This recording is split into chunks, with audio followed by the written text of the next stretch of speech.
What's up?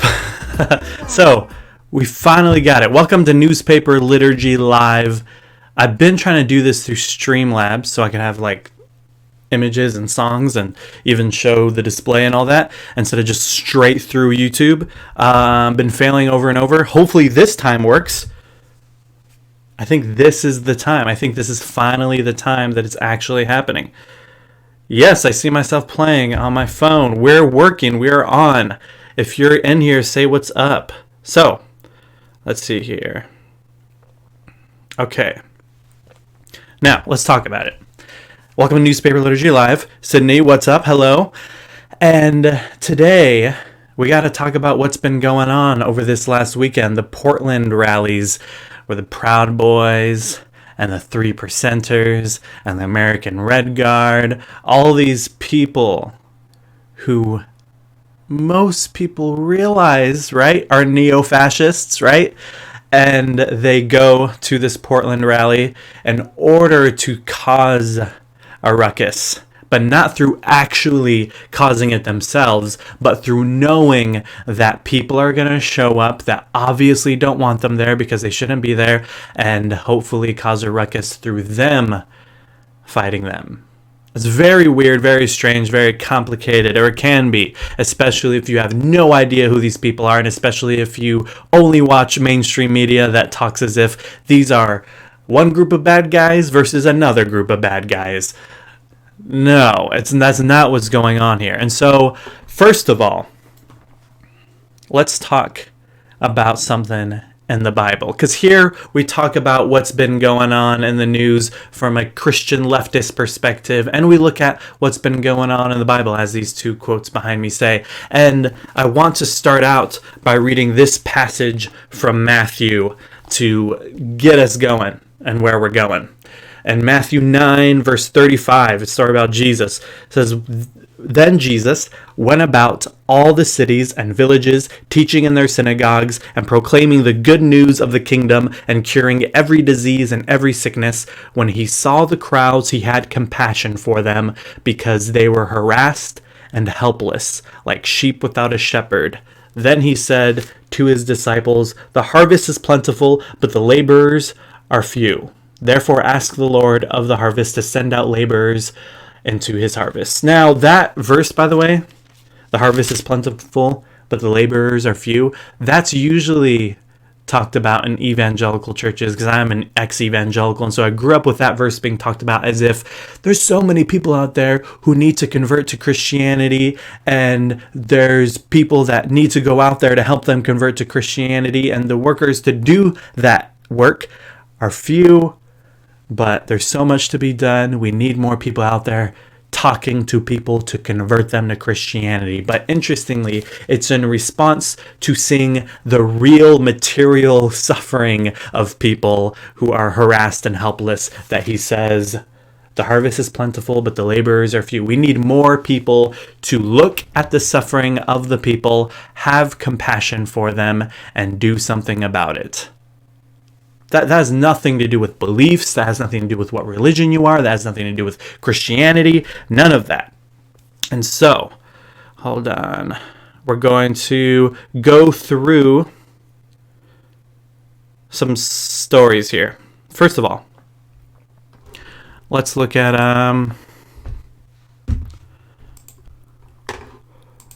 let's look at this. We have to get some context here on who these people are that were at this rally.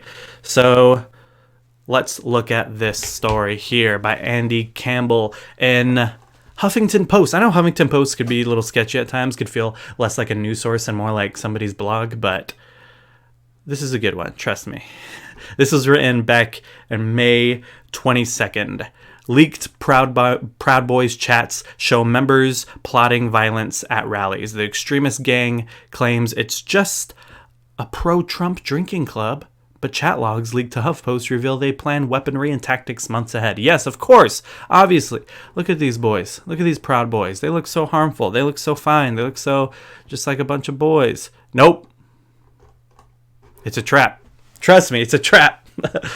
Now let's go through this. The Proud Boys want the public to believe that they're a drinking club who only resort to violence to defend themselves from anti-fascist protesters during political rallies. But in private, these extremists have discussed injuring and even killing their adversaries, plotting tactics and optics for months in order to assert a claim of self-defense should they face charges. Now, I want to start off by giving you some context on who the Proud Boys are, because I'm hoping some people come upon this video that have no idea, like, who these people are. Maybe I see a lot of Christians who are passing on this lie that this is just a group of young patriots, just a group of boys that love their country. And Antifa is just like anti-patriots. No, that's a lie. All that is a lie. Let's see who they actually are. According to private chat logs obtained exclusively by HuffPost, the punch-happy pro-Trump street gang was particularly excited for its Resist Marxism rally scheduled for April 6th in Providence, Rhode Island, with the right plan of attack. Members said this one could put them back on the map. Okay. The group had been floundering ever since 10 of its members were arrested for assaulting protesters outside a GOP event in New York City last year. Their leader, Vice Media co-founder Gavin McInnes, reportedly arranged for his followers' surrender. In the chats covering a time period between February and March of this year, members claimed they needed a conclusive win this time around, when they defined as a bloody battle against Antifa and Providence. If this brawl were bigger and more violent than previous iterations, they might regain some of the street cred and followers they'd lost. By the way, this is an organized group with membership, with websites, organized. Antifa, this isn't one organized group versus another organized group. Antifa is not an organization, not an organized group, not a website. These are just people who see what people like the Proud Boys are doing and other neo-fascists and want to do something about it, and therefore connect with one another each time there's an event like this to come against it. Kind of like the pride parades that happen. As they began to happen, it wasn't the gay organization that like put them on or that went to them. You can't say they're all part of one organization. These are just people who see what's going on and want to show up and represent for it. Similar. Okay. We'll grow this group of patriots and we'll never back down, wrote the event's organizer, Proud Boys member Alan Swinney in the private chat messages. If we win, it will make more patriots come to the next rally. We just need to go there and we'll beat them. We'll have enough to crush them at some point. A source with direct knowledge of the exchanges confirmed to HuffPost that the logs were authentic. Swinney also responded to several screenshots. When asked about discussions of violence in the chat logs, he told HuffPost, "They're warriors. Choir boys don't go up against people like that anti-fascist. It takes a person with a certain type of mindset." The logs contained a revolving door of up to 30 Proud Boys and their allies, including militia members and other patriots, as Swinney called them. Those named in this story either publicly identify as members of the Proud Boys or affiliated groups, or have been identified as such in national news stories or by the group's leaders. Here's a text message from Anthony Mastro Stefano. "All I want to do is smash commies too. Actually, I'm lying. I'm way past just hitting them. When the time comes, I will stop at nothing to fully eradicate them all." Okay. Fully looking forward to Providence members in the private channel were pumped for the opportunity to cause mayhem. One Proud Boy named Anthony Mastro Stefano said what we just read. "We're a drinking club, guy." Read this. "We're just a drinking club." The Proud Boys have a years-long history of violence, and they've built an entire brand off of the fights they've helped organize in American streets, from spars in Los Angeles and Portland, Oregon, to attacks in Providence and New York. McInnes created a set of rules by which his gang members could gain clout in the organization, which include foregoing masturbation, getting a Proud Boy tattoo, and fighting in the name of the gang. Oh boy. Their leadership has always claimed that such violence is incidental acts of self-defense necessitated by their anti-fascist opponents who show up to each of their purported free speech events and protest. I'm probably going to say this later again too, but let's make real clear. The people who are on this side of the Proud Boy, or the people who are Antifa against, are actual literal fascists, And usually people just stop there. I'm going to say second group. Usually people just stop there and therefore throw a lot of people into confusion because they're like, but I know Johnny and the Proud Boys. He's not a fascist. They're against people who are literal fascists and the people who stick up for them, who argue for them, who apologize for them, who spread their propaganda, all in the name of free speech. It's like this weird liberal centrist, super duper weird take of free speech for everybody. Of course, free speech for everybody. That includes Nazis. And if you don't think we should have free speech for Nazis, then you don't really believe in free speech. Don't believe those people. Those people are, I don't know, either dumb or just hiding their power level and they're straight up fascists. Okay, I'll expand on that idea as we continue. Now it says, their leadership has always claimed that, they've gone as far as to file lawsuits to maintain that facade. On Monday, several of their members stood at the steps of the Lincoln Memorial in Washington, D.C. and announced that they were suing the Southern Poverty Law Center for labeling them as a hate group. McGinnis himself filed a defamation lawsuit against the civil rights organization in February. We're a drinking club that stands behind Donald Trump, said Proud Boys chairman Enrique Tarrio at the D.C. event. That's enough to earn the hate of the left. But private chat logs leaked to HuffPost fly directly in the face of that sentiment, showing Proud Boys premeditating violence they hope to commit. They spent months before the April rally meticulously planning strategies for injuring protesters. Members discussed what weapons they might use against the commies they'll meet in the street, which police officers might be sympathetic to them, how they'll raise funding to fly out their long-distance compatriots, and how they'll bait protesters into throwing the first punch so that they can claim self-defense. This right here is like literally the actual purpose of the Proud Boys. That's why they exist. Alan Groot, if any contact is made with you, that's assault. If they take your hat, spray you with silly string, spit, push, it's assault. We need to have all our guys there before we retaliate, though, if we can. The cops aren't going to let us fight long. We need to inflict as much damage as possible in the time we have. They're literally just trying to find a way to get assaulted so that could get on camera, so that they could push people further and further right by hating the left. That is their purpose. HuffPost has reviewed dozens of private messages shared among a small group of Proud Boys and their allies, mostly on the social app Telegram, and the months, that's what these messages are from, Telegram, and the months leading up to the Resist Marxism rally they had planned for April. The chat logs were leaked by a source who wished to remain anonymous out of fear for their safety. The rally ultimately didn't happen, but the logs provide an inside look into the extremist group's strategy as well as evidence that such planning continues to this day. The Proud Boys premeditate violence. Absolutely. Group meet kindness, wrote Proud Boy Jason Cardona on Telegram above a selfie in which he's holding his pet, an axe. This is happening in the steps of Capitol building again. Only if kindness has brass knuckles. Kindness is his axe. If they want to meet wisdom, all they have to do is ask, with a picture of a knife. Another dude with a picture of a knife. I think that's the same dude. Multiple weapons, all right.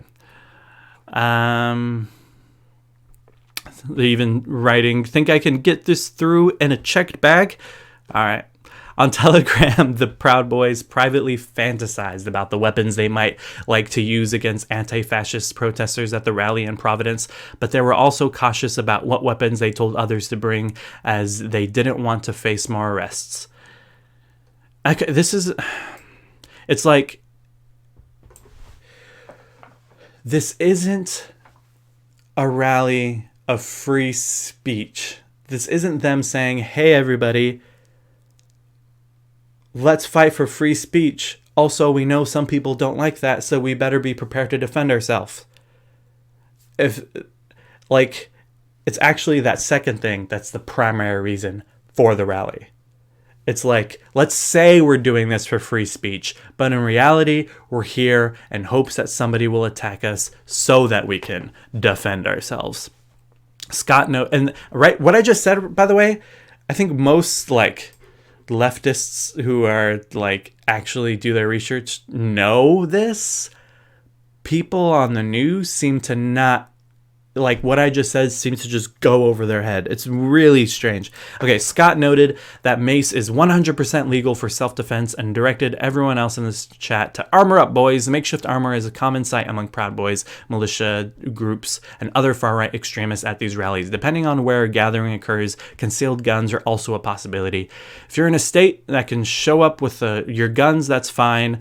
Up here in New England, you can't, but some of us still show up, wrote Proud Boy member Kenny Lizardo. HuffPost reported on Lizardo last year after he showed up on the doorstep of a comedian to intimidate him over his tweets. Who's the snowflakes now? Okay. I carry, but it seems like too much could go wrong with that, said Proud Boy Jason Lewis. Big Patriot fists and boost will do just fine. Jeez. Coalfish was like, it's a prior service Marine's dream to get out and continue beating the F out of communist Semper Fi, oorah. Oh my goodness. It's like, okay, people who think like this are people who should not be celebrated as, oh my goodness, such an amazing patriot, thank you for your service, but need to be put inside of a facility where they fix your mental health, bro. Like, there's places for ex-military to go for free to get their mental health right. This person needs to go to one. I literally know people in those. Okay. The gun measuring contest was interspersed with analysis of street-level warfare. They explored how to counter black bloc tactics, anti-fascist people, used by anti-fascists, in which protesters wear all black. This is what black bloc is. Protesters wear all black to make it hard to distinguish individuals, and they shared stories about previous exploits. Most of them included getting a solid punch in without getting caught. In some chats, the Proud Boys claim to have ties to local law enforcement, of course, though it's unclear how legitimate those relationships were. As reported by the Portland, Oregon Alt Weekly William et Week, the Proud Boys and Patriot Prayer, their close allies on the West Coast, have had some success garnering police sympathy during their fights. Last year, we've had 2 different cops admiring our work, said John Stewart. One told us they didn't want to fight you guys. Again, they are pussies. The other thanked us as we walked by him. But they would never learn if their apparent clout with police would help them stage their April 6th rally in Providence. It fell apart before it began. The National Proud Boys elders announced at the time the gathering was postponed, while they focused on the trials of those 10 Proud Boys arrested and charged over last year's attacks in New York City.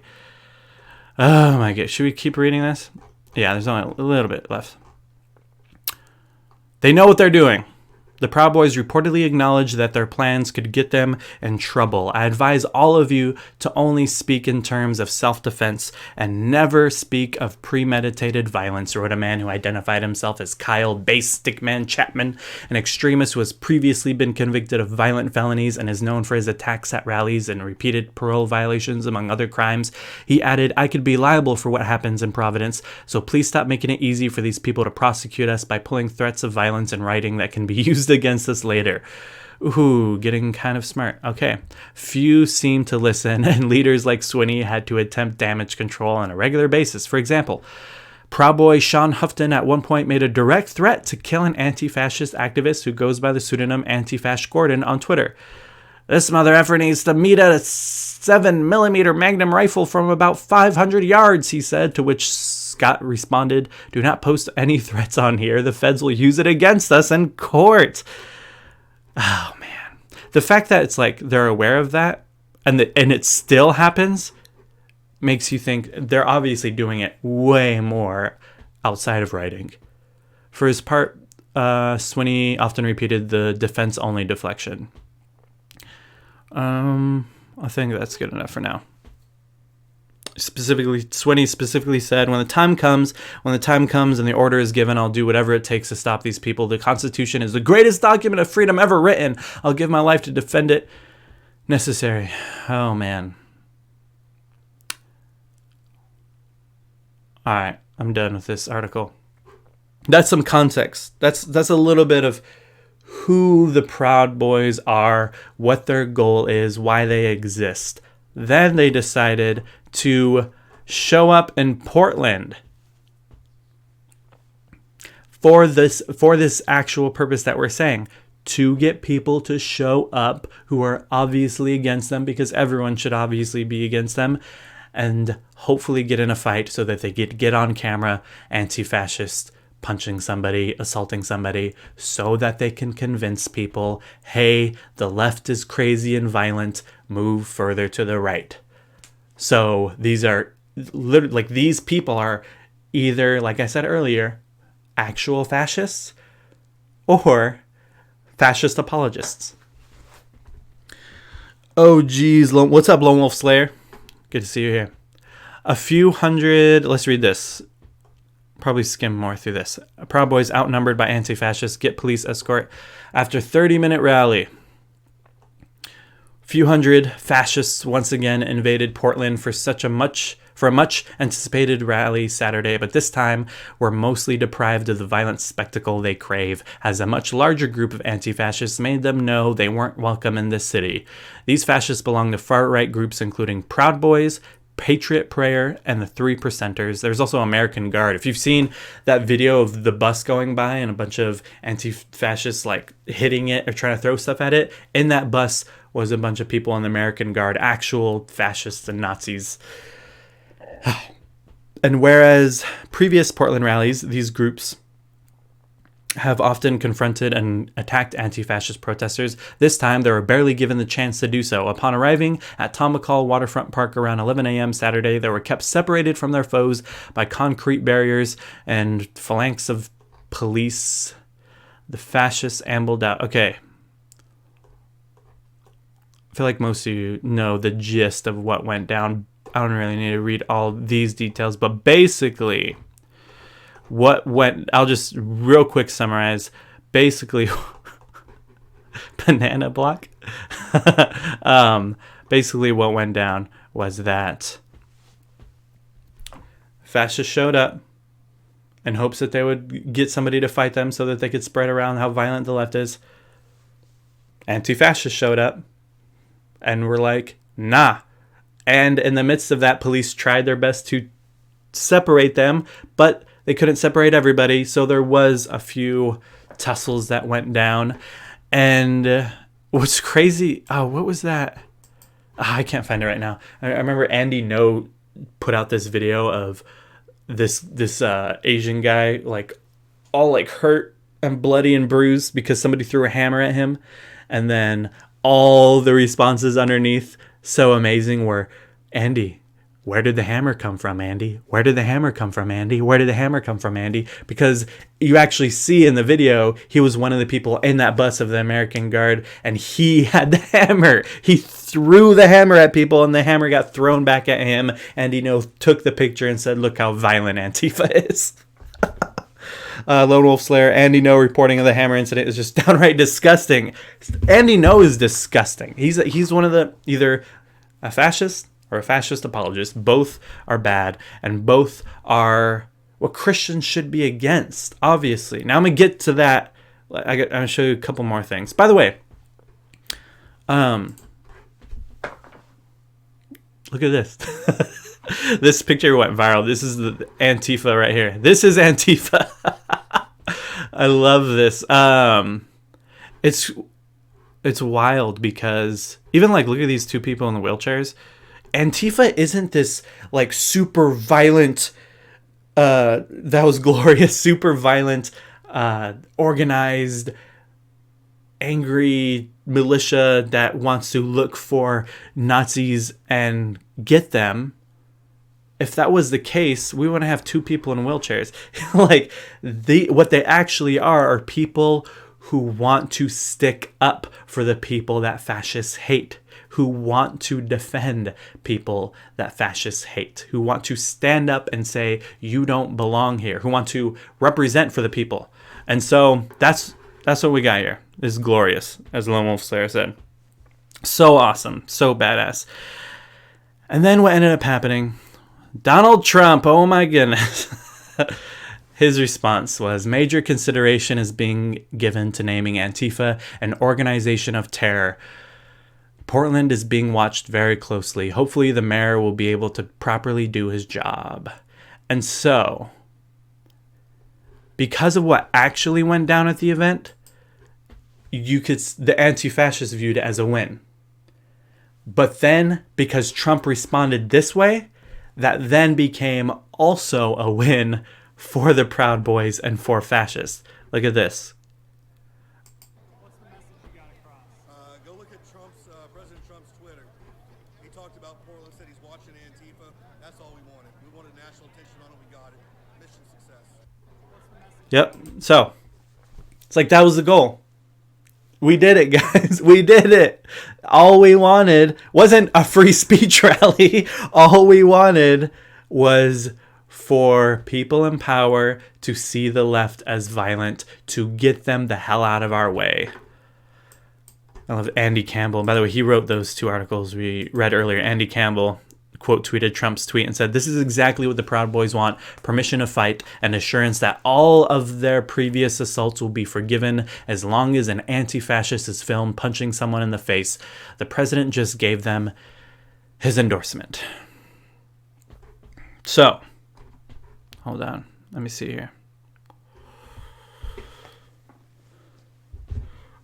What are y'all saying? Cindy saw those replies. Where'd the hammer come from? So great. Lone Wolf, man, I wish Trump would go to a safe space and leave us alone. So do I. So do I so badly. So, I want to... Hold on. Setting this back up here. Okay. So, I started off this whole thing. I'm going to drink water. If you're still here, even if you're watching the replay, thank you so much for getting through just watching a dude reading. Appreciate it. But I started off this whole thing by reading this verse in Matthew. And I talked about how the media seems to paint this story as one group of bad guys versus another group of bad guys. But no. Let me read this again, and then we'll connect things. Here it is. Matthew 9, verse 35. Then Jesus went about all the cities and villages, teaching in their synagogues and proclaiming the good news of the kingdom and curing every disease and every sickness. When he saw the crowds, he had compassion for them because they were harassed and helpless, like sheep without a shepherd. Then he said to his disciples, "The harvest is plentiful, but the laborers are few. Therefore ask the Lord of the harvest to send out laborers into his harvest." Christians of today, to be a Christian, to be a Jesus follower, need to be the ones that look at the harassed and helpless and feel compassion. We're going to continue more with what they could do, but first off that. Unfortunately, we're in a day and age where so many Christians, especially evangelical Christians, don't have any compassion for the harassed and helpless. The harassed and helpless, those who so badly need our help, so badly need us to do something, not only to give them what they need to survive, but change the system so that they aren't so needy anymore, which is why I'm anti-capitalist, which is why I'm a socialist, which is why I talk about leftist politics on here as a Christian, because as Martin Luther King Jr. said, helping the poor and beaten on the road is only the initial act. The ultimate goal should be to change the system so that there's no longer people being beaten on the road. And yet, so many Christians have been manipulated and deceived into thinking that the Christian way is to say, "Not out of my pocket. If you're poor, God wanted you to be poor. Pull yourself up by your bootstraps. It's blah, blah, blah, because you're not Christian." I don't know. It's just weird takes. And Jesus calls people to look upon the people who are helpless and harassed and have compassion. And then he says, we need more people who see that and seek to do something about it. And I very strongly believe the only reason far left violent groups or maybe we should word it this way, far left groups who at times commit violence. Of course, there have been far left violent groups too, but Antifa, I would say, is a far left group who sometimes commits violence in order to protect people.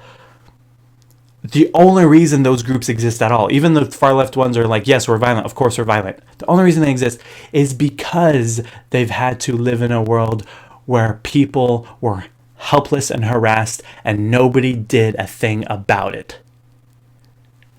Especially the Christian church, whose goal was supposed to initially be, that was supposed to be our primary concern, to care for the harassed and helpless. And we just said, nope, who cares, whatever, and even sided with plenty of people who were committing these injustices and making people more harassed and helpless. And so, of course, non-Christian people say something needs to be done. They feel, they have that within their heart, that which Jesus had, to look upon the helpless and harassed and feel compassion. And they see the church isn't doing anything about it. The government isn't doing anything about it. We need to do something about it. And it has gotten so awful. And the extreme fascists, the neo-fascist, the extreme right wing, the Proud Boys, the Three Percenters, the actual Nazis have gotten so big and powerful that we actually have to start fighting them. Like, it's so weird how people can look at both these sides and see them as the same. When a Proud Boy punches an anti-fascist and when an anti-fascist punches a Proud Boy, the intents are two different. The intent, the heart that comes from that punch in the face is two different things. And yet the news media likes to say it's the same exact thing.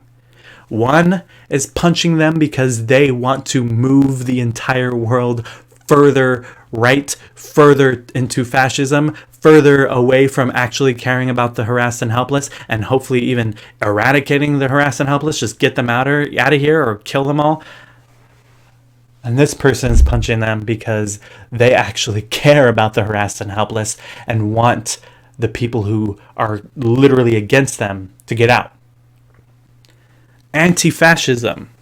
Some people just hate anti-fascism because it sounds too scary. Some of these like harmless liberal centrists are like, anti, why you gotta be so negative? why you gotta be so hateful? We are anti-fascism because we are for something else. We say no to fascism because we say yes to things like compassion, love, justice, lifting up of the poor and the oppressed, diversity, equality, egalitarianism. We say yes to those things. Also, all those things should be what all Christians should say yes to as well by saying yes to Jesus. And because we have said yes to those things, out of that commitment, we also say no to the ideology and the groups of people that follow those ideologies that come against those things. Of course. It's like imagine imagine having a kid and there's somebody that wants to hurt your child, and then they come to your house to hurt your child, and then you beat up that person because they want to hurt your child. It's because you are affirming your role as keeping your child safe and loving your child, not because you hate that person, but because you have already affirmed something and that person is threatening it. And so, of course, you had to do something about it. And can you imagine if the news reported about how you beat up this innocent guy? That's what I'm saying. So I don't care about whoever's watching this. I don't care whether you think it's right for anti-fascists to ever punch somebody, to ever throw stuff at somebody, to milkshake somebody, to ever touch somebody else. That's not an important question for me right now. What's actually important is that we realize that these people, Antifa, anti-fascists, are the people that I would say Jesus is talking about when he says he looked upon the harassed and helpless, felt compassion, and said, we need more people to look upon the harassed and helpless, feel compassion, and do something about it. And if they do it in a way that you don't like as a Christian, it's because us Christians haven't done our job in taking care of these issues, and therefore leaving it to people who will go to any extreme in order to do something about it. Dodoy. So, there we go. If you've heard, both sides are bad. If you've heard, Antifa is a terrorist organization of terror. If you've heard, Proud Boys and Patriot Prayer and American Guard, they're just like patriots. They just love their country. They just doing a free speech rally. Everything I just said to you, lies. Oh, also, Kellyanne Conway this morning, I was on Fox and Friends and said Antifa is short for anti-free speech, or no, anti-First Amendment, as she said. Antifa is short for anti-First Amendment, FA, First Amendment. Anti-First Amendment. And she said it like as a matter of fact, like, duh. You're being lied to. Oh man, that's been like a big thing over the last few years for me, maybe 7 years of like, as I've been learning more and more and more about the world and about my own faith and about history and Christian history, it continues to feel like people are being lied to again and again and again by their Christian leaders. Yeah. I think what's especially troubling is that the conservative position is sometimes postured as the one that actually cares about the facts. That's not true. That's not true at all. And so, I think that's all I gotta say. Anti-First Amendment. Can you believe that? Kellyanne Conway. How could you say such a dumb thing? That's one of those instances, too, where it's like, it's obvious you're not being dumb. It's obvious you're just lying. Like, because I don't see how someone could be that dumb. Could be that ignorant. That doesn't make sense. It doesn't make any sense to me at all. So, yeah. Thank you for watching. Anybody in here? I want to end by saying I've been streaming a lot more. I just started streaming on Twitch. I'm still going to do the newspaper liturgy lives on YouTube. And I'm going to stream on Twitch every Tuesday and Thursday. I've been putting out like a topical video every Tuesday and Thursday morning. And I plan to, on top of that, also do a Twitch stream where we expand on those ideas. Lone Wolf Slayer's in there. He was in the Twitch stream. I loved it. He made it so fun. There's a lot of great people in my first Twitch stream. My last video was some clips from my first Twitch stream. So tomorrow is Tuesday, so I'm going to be there. Now, I said I'm going to do it every Tuesday and Thursday at 7 p.m., but tomorrow I got some stuff going on, so it's going to be at 3 p.m. 3 p.m. Pacific Standard Time, 6 p.m. Eastern Standard Time, in case you don't like doing math. It's going to be great. It's going to be fantastic. It's going to be awesome. We're going to talk about some religion and politics, as we do best. And it's been really fun. So I really want to get going on that and keep doing that more. So follow me on Twitch if you're not already. Twitch.tv/whoisdamon. And oh yeah, Patreon. I'm on Patreon. Really need the support. Patreon.com/Damon Garcia. I would greatly appreciate it if you could support me in any way. And I'll see you guys another time. All right. Bye-bye.